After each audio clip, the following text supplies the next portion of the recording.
Hey everybody and welcome to Chairman of the Board. Today I'm talking about a trivia party game called Half Truth. Now this was designed by Richard Garfield and Ken Jennings. Now you might recognise Richard Garfield's name from designs such as Magic the Gathering or King of Tokyo. He's an extremely prolific designer and this is pretty much out of his wheelhouse. I don't think he's ever made a trivia game before. And Ken Jennings was, I believe, an American kind of quiz master. The idea of this game is pretty simple. Every round you're going to be given a question card and you're going to be given 6 answers, and out of those 6 answers 3 are going to be correct and 3 are going to be incorrect, and then you're going to basically secretly bid or bet on which answers you think you know. And if you don't get any right, or if you get one single one of your bets wrong, then you don't get any points at all. But if you get them all right, then you are going to go up this track a certain number of spaces based on a die roll. But the cool thing is that even if you just get, you can choose to bid either 1, 2, or 3 kind of answers to those questions. And doing so is going to give you bonus points if you score more than 1. So say I got given a question and I just chose to put 1 poker chip down to bid on that certain answer, then I'm going to go up the number of spaces on the die roll. But for every one I bid more than that, then I'm going to get a bonus point. So it's got that real kind of push your luck element to it, where you can kind of hedge your bets and try and think, how confident am I on these answers? If you're not confident at all, you can kind of just play the 1, or if you're really confident, you can go all of them and get those bonus points. Every round, the kind of point value you're going to get from the answering the questions is going to change, because I said you're going to roll the die. They're going to get 1, 2, or 3, or 4 spaces up a track. Some of them you're going to get double points if you go if you push your luck for those extra answers, and also you're going to sometimes roll the die where you're going to be guessing on the incorrect answer, so it can really kind of turn things on its head. The questions in this game are all really interesting. You've got loads of different subjects and a whole bunch of cards with this one. You get 500 question cards, so you've got a ton of replayability here, and it's going to take you a long time to get through all those questions. So it's a very simple game. Once somebody gets to the top of the track, then depending on where they are on the track, you're going to get a number of points, and then you're going to go on to the next round and the next round again. And at the end of the 3 rounds, whoever's got the most points is going to win.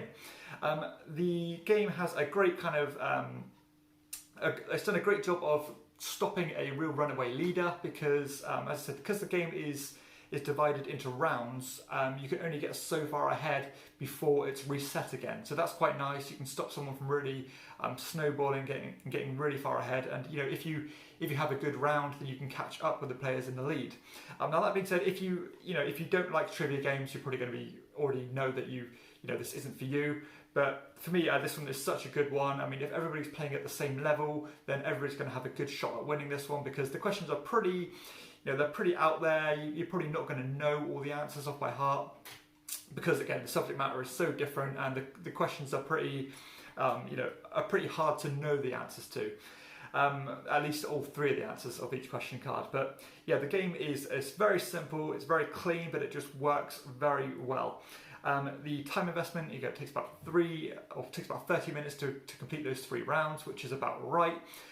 The barrier to entry is next to nothing with this one, because you can play this with anybody. It's simply just answering the questions, and the components that go with the game as well are fantastic. You get these really high quality poker chips, which you're going to secretly use to declare your answers, which is great. One side of these poker chips is going to have the answer you're guessing on, and the other one is just going to have a question mark, so you can secretly bid them. The artwork is done by Ian O'Toole, although this is a very, very kind of clean graphic design. It's still very well put together. There's no convolution in the game. It's very clear to understand, and very simple to see. And again, just a very low barrier to entry that anybody, or is accessible to anybody. Interaction is really nice, because again, you want to push your luck to win the game, and you can kind of guess what other people are going to do.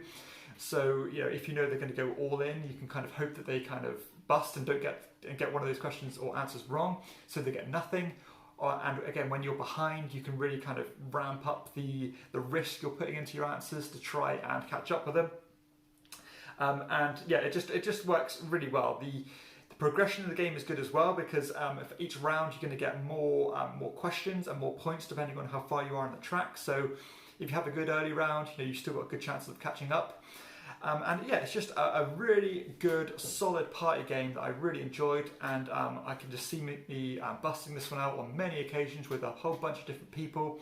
If you like games like Wits and Wagers, this is just a natural game to have in your collection because it's different enough to a game like that, but it still feels quite familiar.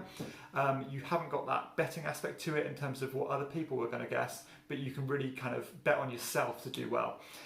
Yeah, so this is a great party game, one that's going to stay in my collection for a long time to come.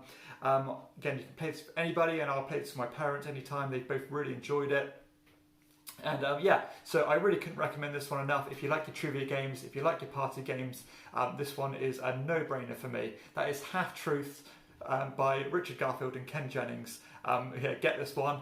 It gets a very good verdict from me because, again, I just really enjoy it and it's my type of party game. So that is Half Truths. I hope you enjoyed the review. If you have, please hit like and subscribe to my channel and check out my other videos too. For everyone else, I'll see you next time on Chairman of the Board.